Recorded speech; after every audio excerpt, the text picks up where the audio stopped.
आज के इस सत्र में आप सभी का स्वागत है। आज हम चर्चा करेंगे हिंदी साहित्य के ऊपर। तो आखिर हिंदी साहित्य है क्या?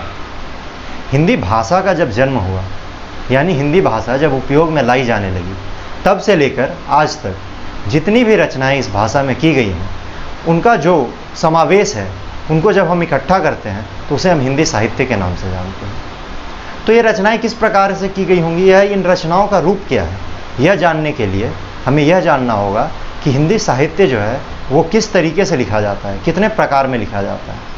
तो हिंदी साहित्य दो प्रकार से मुख्यतः लिखे जाते हैं, एक गद्य के रूप में, दूसरा पद्य के रूप में।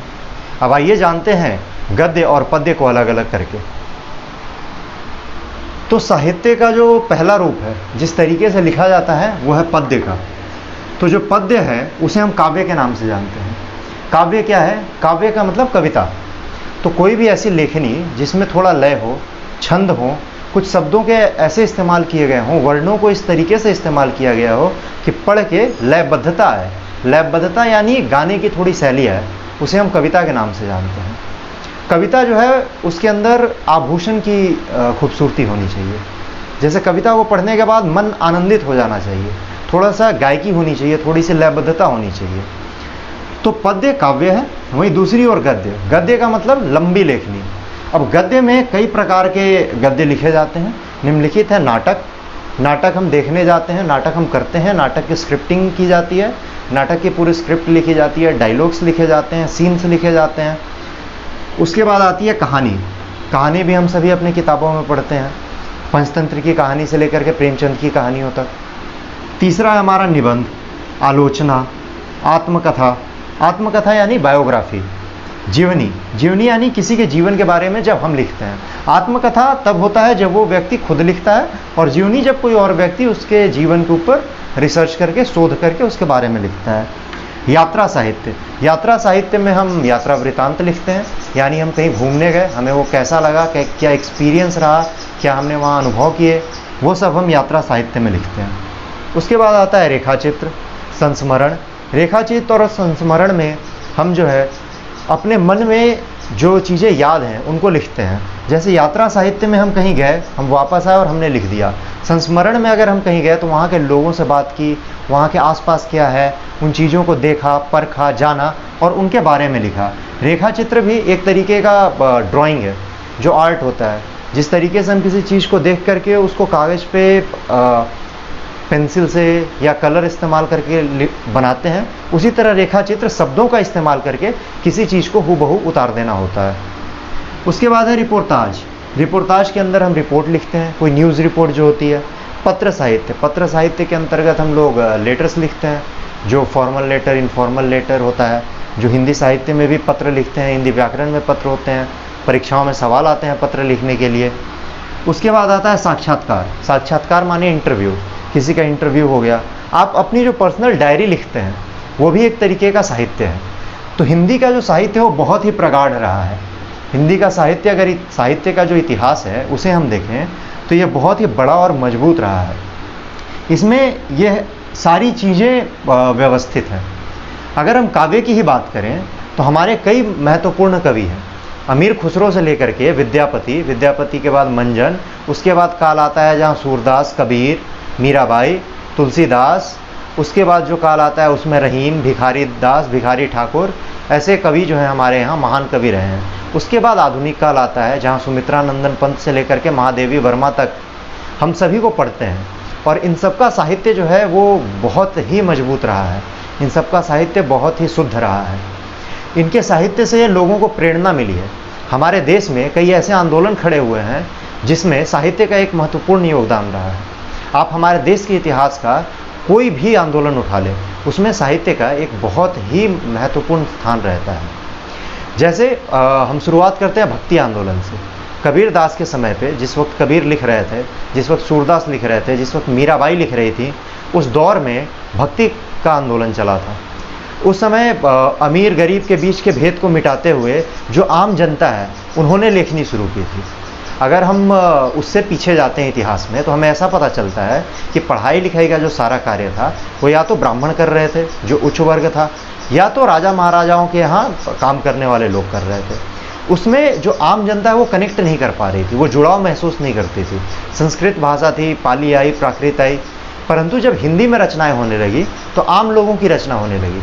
जब आप कबीर को पढ़ते हैं तो आपको पता लगता है कि कबीर जो है वो बिल्कुल ज़मीन से जुड़े हुए व्यक्ति हैं और वो हमारे आम जनजीवन की बातें करते हैं।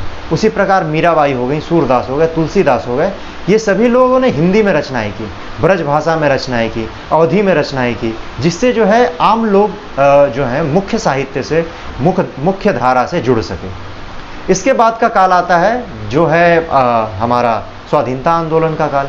स्वाधीनता आंदोलन के वक्त भी हमारे जो साहित्य है, हमारा जो साहित्य है, उसने बहुत मदद की थी इस आंदोलन को खड़ा करने में। हमारे जो स्वतंत्रता सेनानी थे वो जेल में जब उनको पकड़ के डाल दिया जाता था तो वो वहाँ पे कविताएं लिखते थे, कहानियाँ लिखते थे, वहाँ पे निबंध लिखा करते थे और उनकी लेखनी से लोग प्रभावित होकर, ज़्यादा से ज़्यादा लोग प्रभावित होकर के इस आंदोलन से जुड़ते थे। तो इस प्रकार साहित्य का जो है वो बहुत ही महत्वपूर्ण स्थान रहा है। अगर आज़ादी के बाद भी हम देखें तो जेपी आंदोलन हुआ या उससे पहले जो भी छोटे मोटे आंदोलन जहाँ भी खड़े हुए, उन सब में साहित्य का एक बहुत बड़ा योगदान है। हम सुमित्रा नंदन पंत हों या महादेवी वर्मा हो, जब इनकी कविताओं को पढ़ते हैं तो ये किस तरीके से शोषण और शोषित वर्ग जो है और शोषक वर्ग जो है, इनके डिफरेंसेस को दिखाते हैं, इनकी विभिन्नताओं को दिखाते हैं, कैसे शोषण किया जा रहा उसको दिखाते हैं। ये सभी कवि जो हैं ये प्रगतिवाद के कवि हैं और इन्होंने मजदूर वर्ग के लिए काफ़ी कुछ लिखा है, जिससे प्रेरणा लेकर के कई आंदोलन खड़े हुए और पूंजीपतियों के विरुद्ध जो मजदूर हैं, जो मजदूर वर्ग है, जो गरीब वर्ग है, वो इकट्ठा हुआ एवं सवाल जवाब की स्थिति बनी। तो इस प्रकार हम साहित्य के महत्वपूर्णता को समझ सकते हैं। हिंदी साहित्य में जो दो तरीके की रचनाएं हमने अभी देखी, गद्य और पद्य, इनकी रचनाओं को, इन रचनाओं को और मजबूत बनाने के लिए, इन्हें और सुंदर बनाने के लिए, इन्हें और भावपूर्ण करने के लिए जिन शास्त्र का इस्तेमाल होता है उस शास्त्र को हम हिंदी व्याकरण के नाम से जानते हैं। हिंदी व्याकरण का एक हिस्सा है जिसे हम रस के नाम से जानते हैं। आज हम रस के ऊपर चर्चा करेंगे। तो रस आखिर है क्या? हम किसी भी काव्य को पढ़ते हैं, कविता को पढ़ते हैं या सुनते हैं या किसी नाटक को देखते हैं, उसके डायलॉग्स को देखते हैं, तो हमारे अंदर कुछ भाव उपजते हैं। वो भाव जो हैं वो प्रेम के हो सकते हैं, घृणा के हो सकते, करुणा, वात्सल्य या फिर भक्ति, किसी भी तरीके का वो जो है भाव हो सकता है जो हमारे अंदर से बाहर आए उस कविता को पढ़ते, देखते या सुनते वक्त। तो इन भावों को हम रस के नाम से जानते हैं।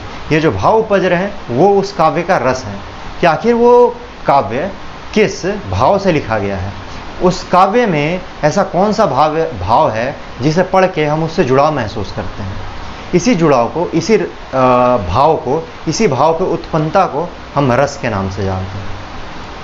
तो रस जो है वो एक ऐसा माध्यम है या एक ऐसा शास्त्र है जिसके माध्यम से हम काव्य के पठन, पाठन, सुनने, लिखने या देखने के क्रिया के दौरान अपने अंदर से कुछ भाव उत्पन्न करते हैं। वो भाव प्रेम के हो सकते हैं, घृणा के हो सकते हैं और इन्हीं भावों को हम रस के नाम से जानते हैं। अब रस के 4 महत्वपूर्ण अंग होते हैं। इनमें पहला है स्थायी भाव, दूसरा है विभाव, तीसरा अनुभाव और चौथा है संचारी भाव। तो रस के अंग क्या हैं? आखिर में रस जो कवि जो है वो अपने काव्य में प्रस्तुत कर रहा है या लेखक अपने लेखनी में प्रस्तुत कर रहा है, तो वो हमारे अंदर उपज कैसे रहे? वो हमारे अंदर इसलिए उपज रहे क्योंकि किसी भी व्यक्ति के अंदर ये स्थायी भाव मौजूद होता है। स्थायी भावों की संख्या 11 मानी गई है। स्थायी भाव का मतलब ये होता है कि हमारे मन के अंदर, हमारे हृदय के अंदर ये बहुत सारे भाव पहले से घर करके बैठे हुए हैं। वो प्रेम हो, घृणा हो, वात्सल्य हो, भक्ति हो, करुणा हो, दुख हो, खुशी हो, ये सारे जो भाव हैं ये हमारे अंदर पहले से मौजूद हैं। पर समय समय पे जो हमारे साथ घटनाएं घटती हैं या जो भी हम पढ़ते हैं, देखते हैं, सुनते हैं, उसके हिसाब से ये अलग अलग चीज़ें हमारे अंदर से उत्पन्न होती हैं, ये बाहर आती हैं। तो स्थायी भाव हम उन भावों को कहते हैं जो पहले से किसी भी व्यक्ति के अंदर मौजूद हो। जैसे खुशी हमारे अंदर मौजूद है, पर अगर कोई पीटने लगे तो इंसान हंसेगा नहीं, रोएगा, क्योंकि उसके अंदर करुणा और क्रोध भी है, वो गुस्सा भी करेगा। वही इंसान किसी और बात पे रोने भी लग सकता है, वही इंसान किसी और बात पे प्रेम भी आ सकता है उसको। तो एक ही इंसान के अंदर कई तरीके के भाव मौजूद होते हैं और वो भाव जो हमारे अंदर पहले से मौजूद हैं उसे हम स्थायी भाव के नाम से जानते हैं। इसमें मुख्यतः 11 संख्या दी गई है, जिसके बारे में हम रस के भेद के साथ स्थायी भावों के पढ़ेंगे। दूसरा जो है विभाव। विभाव का एक शाब्दिक दूसरा अर्थ होता है कारण, कि आखिर में ये स्थायी भाव जो हमारे मौजूद थे किसी समय पे, किसी खास समय खंड पर ही बाहर क्यों आया। जैसे मेरे अंदर प्रेम का भाव है, पर वो किसी एक समय पर ही बाहर क्यों आया, या मेरे अंदर क्रोध का भाव है तो वो किसी एक समय पे ही क्यों आया। तो जो कारण होता है उसे हम विभाव के नाम से जानते हैं। काव्य के अंदर उस कारण, जिस कारण की वजह से हमारे भाव बाहर निकलेंगे, उसे हम विभाव के नाम से जानते हैं। इसे मुख्यतः दो भागों में बांटा जाता है, आलंबन और उद्दीपन। अब आलंबन जो है वो उस काव्य का कर्ता है, जो व्यक्ति है, जो विशेष व्यक्ति विशेष है जिसके कारण ये भाव उपज रहे हैं, उसे हम आलंबन विभाव कहते हैं। वहीं उद्दीपन विभाव जो है वो उस काव्य में मौजूद घटना, कालखंड या देशखंड या फिर किसी जगह के आधार पर होती है, कि कोई ऐसी जगह हुई या कोई ऐसी घटना घटी जो क्रिया है। तो जगह या क्रिया अगर वो कारण होगा तो उसे हम उद्दीपन विभाव कहेंगे, और वहीं कोई व्यक्ति या कर्ता जो है वो कारण होगा तो उसे हम आलंबन विभाव कहेंगे। तो विभाव दो भाग में, आलंबन और उद्दीपन। उसके बाद आता है अनुभाव। अनुभाव जो है एक विभाव था यानी कारण, तो किसी एक जगह की वजह से हमारे अंदर जो है क्रोध की भावना उत्पन्न हो गई, तो उद्दीपन विभाव ने अपना कार्य किया। उसके बाद हमारे अंदर मौजूद 11 भाव में से एक भाव जो क्रोध का है वो उपजा। पर जब ये भाव उपज गया, उसके बाद की जो फीलिंग है, उसके बाद की जो हमारी सेंसिटिविटी है जिसे हम कहते हैं, वो जो है वो अनुभाव है। एक भाव जो प्रकट हो गया, प्रकट होने के बाद जो हमारी स्थिति होती है उसे हम अनुभाव के नाम से जानते हैं। अनुभाव को भी दो भागों में बांटा गया है, पहला इच्छित, दूसरा अनिच्छित। ये शब्दों से ही समझ आ जाता है। इच्छित यानी कि हम चाहते थे, हमने पढ़ा, हम चाह रहे थे कि हमारे अंदर से प्रेम उपजे और प्रेम उपजा। अनिच्छित क्या होता है कि कभी कभी चीज़ों को हम नहीं चाहते, हम पढ़ रहे हैं, हम उससे घृणा नहीं करना चाहते, पर उसको देखते हुए, किसी सीन को देखते हुए या किसी पैराग्राफ को, छंद को पढ़ते हुए हमारे अंदर से घृणा का भाव उत्पन्न हो गया, हमें पता भी नहीं चला, तो उसे हम अनिच्छित अनुभाव कहते हैं। तो अनुभाव जो है वो भाव के उत्पन्न होने के बाद की स्थिति है। सबसे अंतिम आता है संचारी भाव। संचारी भाव जो है वो स्थायी भाव के साथ साथ चलता है एवं कुछ समय के बाद छूट जाता है। यह भाव बहुत समय तक हमारे अंदर नहीं टिकता है। स्थायी भाव जो है हमारे अंदर मौजूद है, विभाव जो है वो उसको उकसा रहा है, परंतु उसको आगे बढ़ाने के लिए संचारी भाव का सहायता मिलता है। इसकी सहायता से जो स्थायी भाव है वो हमारे अनुभव में बदलता है। तो संचारी भाव की कुल संख्या 33 मानी गई है। इन्हीं 33 संचारी भाव, ये जो 33 संचारी भाव हैं, ये 11 हमारे स्थायी भावों के सहायक के रूप में कार्य करते हैं। तो ये जो हमारे 4 अंग हो गए रस के, इसी के आधार पर हमारे जो रस के भेद हैं हम उनको आगे जानने की कोशिश करते हैं। तो रस के लगभग 11 भेद माने गए हैं। 9 भेद काव्य शास्त्र में माना गया है एवं 2 भेद बाद में जोड़ा गया है। तो ये जो 11 रस के भेद हैं, इसमें 11 स्थायी भाव हैं, वो 33 संचारी भाव शामिल हैं, एवं जब उनकी उपज हो जाती है, जब वो उत्पन्न हो जाते हैं या उत्पन्न की जो क्रिया होती है, उसमें विभाव और अनुभाव जैसे अंगों का भी समावेश मिलता है। तो जो हमारे भरत मुनि, जो काव्य शास्त्र के सबसे बड़े पंडित माने जाते हैं, सबसे बड़े आचार्य माने जाते हैं, उन्होंने कहा था कि जिस प्रकार खाने में अलग अलग व्यंजन से हम स्वाद लेते हैं, उसी प्रकार एक काव्य में अलग अलग रस से या किसी एक रस में मौजूद इन अंगों के माध्यम से हम उस काव्य के स्वाद को बढ़ाते हैं, उस काव्य के आभूषण को बढ़ाते हैं। तो खैर, हम आगे बढ़ते हुए रस के भेदों के ऊपर बात करते हैं। तो हमें कुल 11 रसों के बारे में पढ़ना है। इन 11 रस के इस्तेमाल से काव्य जो है हमारे सामने प्रस्तुत किए जाते हैं, या काव्य के अंदर इन 11 तरीके के रसों का, इन 11 तरीके के भावों का समावेश मिलता है। पहला है श्रृंगार रस। श्रृंगार रस का जो स्थायी भाव होता है वो रति होता है। रति का अर्थ होता है प्रेम। तो किसी भी काव्य को पढ़ के अगर हमारे अंदर प्रेम की उपज होती है या प्रेम का जो भाव है वो हमारे अंदर से उत्पन्न होता है, तो उसे हम श्रृंगार रस के नाम से जानते हैं। श्रृंगार रस का जो प्रेम है वो एक नायक और नायिका के बीच का प्रेम माना जाता है। इसके दो भाग होते हैं आगे। पहला जो है वो संयोग रस होता है और दूसरा जो है वो वियोग रस होता है। संयोग रस और दूसरा वियोग रस। तो जब हम संयोग रस की बात करते हैं तो संयोग रस के अंतर्गत जो प्रेमी प्रेमिका है या फिर जो नायक नायिका है वो आपस में मिलते हैं। उसकी जो मिलने की खुशी है या मिलने का जो गम है, गम नहीं, उसे हम खुशी के आंसू जो कहते हैं, वो जो भाव है वो संयोग रस में आता है। वहीं जब एक प्रेमी प्रेमिका बिछड़ते हैं तो वो वियोग रस में आता है। उसके बाद हमारा दूसरा जो है वो है हास्य। हास्य रस का जो स्थायी भाव है वो है हास्य। हास्य का मतलब होता है खुशी, जो मजाकिया खुशी होती है उसे हम हास्य रस के नाम से जानते हैं। तीसरा है करुण रस। कोई भी जो रस है उसका जो स्थायी भाव है, उस स्थायी भाव को जो स्थायी भाव है वो अगर हमारे अंदर से बाहर उत्पन्न हो जाए तो उस काव्य के रस को हम उस रस के नाम से जानते हैं। जैसे हमारा जो स्थायी भाव हास्य है, हमारे अंदर खुशी मौजूद है, हंसी मौजूद है, पर किसी काव्य को पढ़ के या किसी नाटक को देख के अगर हमारे अंदर से ये चीज़ बाहर उत्पन्न हो जाती है, अनुभव हो जाता है, तो उस काव्य में हम हास्य रस के समावेश को मान लेते हैं। उसी प्रकार करुण रस, इसका जो है शोक, हमारे अंदर मौजूद जो भावना है उसे हम शोक के नाम से जानते हैं, पर वो शोक की भावना जब किसी काव्य को पढ़ के, सुन के या देख कर हमारे अंदर से बाहर आती है, हमें अनुभव हो जाता है, तो उस काव्य में हम करुण रस के प्रेजेंस को, उसके समावेश को मानते हैं। वीर रस, वीर रस का होता है उत्साह। हमारे अंदर मौजूद उत्साह स्थायी भाव को जो प्रकट कर सके, उस काव्य को हम वीर रस के नाम से जानते हैं, या उस काव्य के अंतर्गत हम वीर रस के समावेश को पहचानते हैं। इसके बाद आता है हमारा रौद्र रस। रौद्र रस का स्थायी भाव जो है वो है क्रोध यानी गुस्सा। इसके बाद आता है भयानक रस। भयानक रस का जो स्थायी भाव है वो है भय। भय यानी डर। यह डर किसी भी चीज़ से हो सकता है, किसी को अंधेरे से डर होता है, किसी को पानी से डर होता है, या किसी भी सीन को देखते हुए, नाटक के या कहानी के या फिल्म के, या पढ़ते हुए या काव्य को पढ़ते हुए अगर हमें भय का अनुभव हो तो उसके अंतर्गत भयानक रस का समावेश है, हम ऐसा मानेंगे।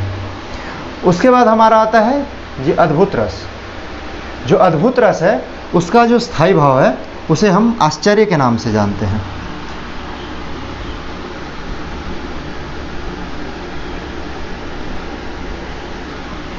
अगर किसी भी काव्य को पढ़ते हुए हमें आश्चर्य का बोध हो तो उसे हम अद्भुत रस के नाम से जानते हैं। उसके बाद है विभत्स रस। विभत्स रस का जो स्थायी भाव है वो होता है घृणा। यानी किसी भी काव्य को या कहानी को या नाटक को देखते, पढ़ते या सुनते हुए अगर हमारे मन के अंदर से घृणा उत्पन्न होती है तो उसे हम विभत्स रस के अंतर्गत रखते हैं। उसके बाद आता है शांत रस। शांत रस का होता है निर्वेद। निर्वेद यानी कुछ खास फर्क ना पड़ना। निर्वेद यानी बहुत ही सब्टल रहना, बहुत ही शांत रहना, किसी भी चीज़ में विचलित ना होना, उसे हम निर्वेद कहते हैं। तो हमारे अंदर का अगर ये भाव बाहर आए तो उसे हम शांत रस के नाम से जानते हैं। उसके बाद आता है वात्सल्य रस। जो ये 9 हैं ये हमारे मुख्य रस हैं। इसके बाद ये 2 रस बाद में जोड़े गए, वात्सल्य और भक्ति। वात्सल्य रस का जो स्थायी भाव है वो है बच्चों के प्रति रति। बच्चों के प्रति रति या प्रेम, जिसे हम वात्सल्य के नाम से भी जानते हैं। यानी अपने बेटों के या बेटी के प्रति या बच्चों के प्रति जो हमारा प्रेम उपजता है उसे हम वात्सल्य के नाम से जानते हैं। और उस प्रेम को अगर किसी काव्य के माध्यम से हमारे अंदर के मौजूद स्थायी भाव को उपजाया जाए तो उसे हम वात्सल्य रस के नाम से जानते हैं। उसके बाद आता है भक्ति रस, जिसका स्थायी भाव भक्ति है। भक्ति यानी अलौकिक भक्ति, किसी के प्रति भी जो भक्ति है वो भक्ति रस है। इसके अंतर्गत वो काव्य आते हैं जो ईश्वर के लिए लिखे जाते हैं या ईश्वर के प्रति समर्पित होते हैं। तो इस प्रकार हम आज जानते हैं कि 11 के हमारे पास रस के 11 भेद हैं। श्रृंगार रस जिसका स्थायी भाव रति है, रति माने प्रेम। श्रृंगार रस दो प्रकार के होते हैं, संयोग श्रृंगार रस, वियोग श्रृंगार रस। संयोग में नायक नायिका मिलते हैं, वियोग में नायक नायिका बिछड़ते हैं। रति और प्रेम यहाँ जो है वो नायक नायिका या प्रेमी प्रेमिका के बीच का है। हास्य रस का हास, करुण का शोक, वीर रस उत्साह, रौद्र रस क्रोध, भयानक रस भय, अद्भुत रस आश्चर्य, विभत्स रस घृणा, शांत रस निर्वेद, वात्सल्य रस बच्चों के प्रति रति या प्रेम वात्सल्य, और भक्ति रस का स्थायी भाव भक्ति। तो इन स्थायी भावों के माध्यम से या उन विभावों के माध्यम से, कुछ विभावों के माध्यम से इन स्थायी भावों को जब कोई भी काव्य या नाटक या कोई भी रचना हमारे अंदर मौजूद स्थायी भाव को प्रकट करते हैं तो हम उस काव्य में रस के समावेश को एक्सेप्ट करते हैं, मानते हैं। आज के लिए इतना ही, फिर अगले सत्र में मिलेंगे। धन्यवाद।